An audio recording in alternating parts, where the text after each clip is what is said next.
Pyetja radhës, selam aleikum hoxhë nderuar. A lejohet me vendos një unazë të thjesht, jo të fejesës, vetëm në fillim pas nikahut që të merret vesh që jam e fejuar.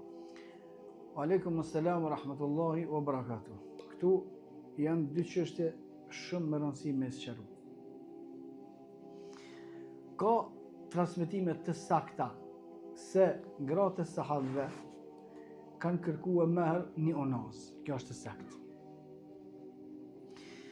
Dhe ka transmetime të sakta që vetë pejgamberi sallallahu alaihi wasallam ka bërë unazë.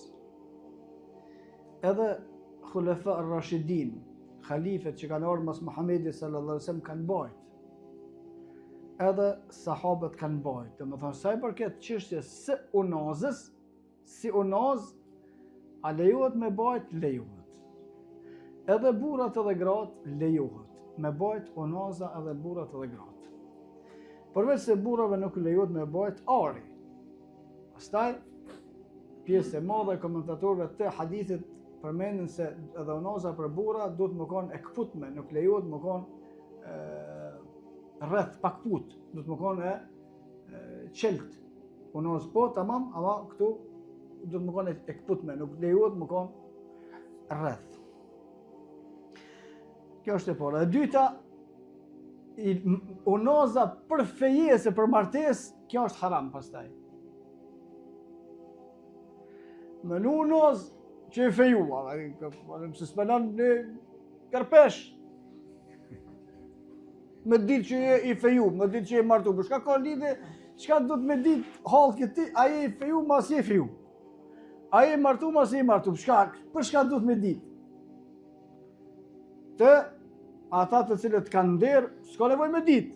Ata të cilët s'kan nder, po, ka nevojë me ditë, për shkak se kur gjë hiç e vaj, apo me po këshe kush është ka burrë, kush s'ka burrë, ose kush ka grua, kush s'ka grua.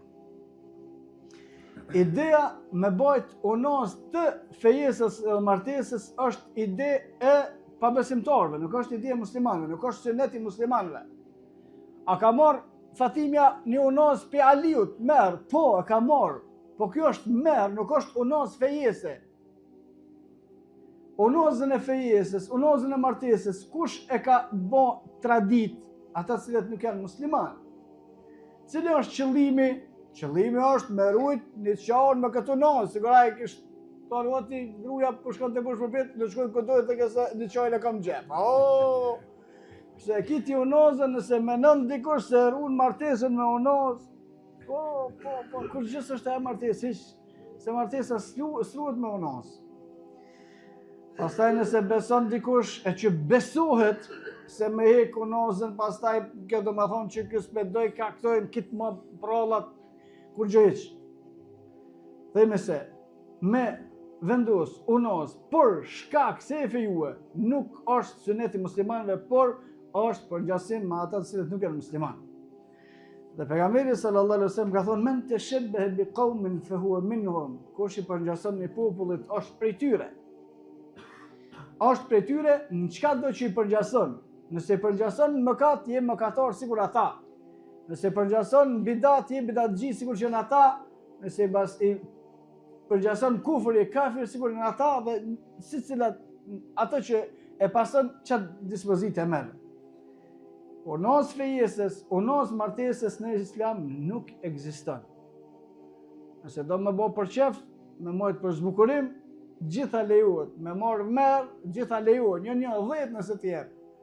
Por, këto llogariten edhe bëhet me njetë që është dhurat, jo që është fejes, as që është martesë. Po me bo mu prisha e fejes, shka të me bo qësa e noze? Ose më prish martesa, shka me bëha unazës? Për këta? Theme se nuk lejohet edhe do të më hek për traditave që në kanë të mira, më këthy në traditat cilat kanë qenë gratë e pejgamberit sallallahu alaihi wasallam, gratë e sahabëve dhe të gjeneratave të para, vallahu a'lem.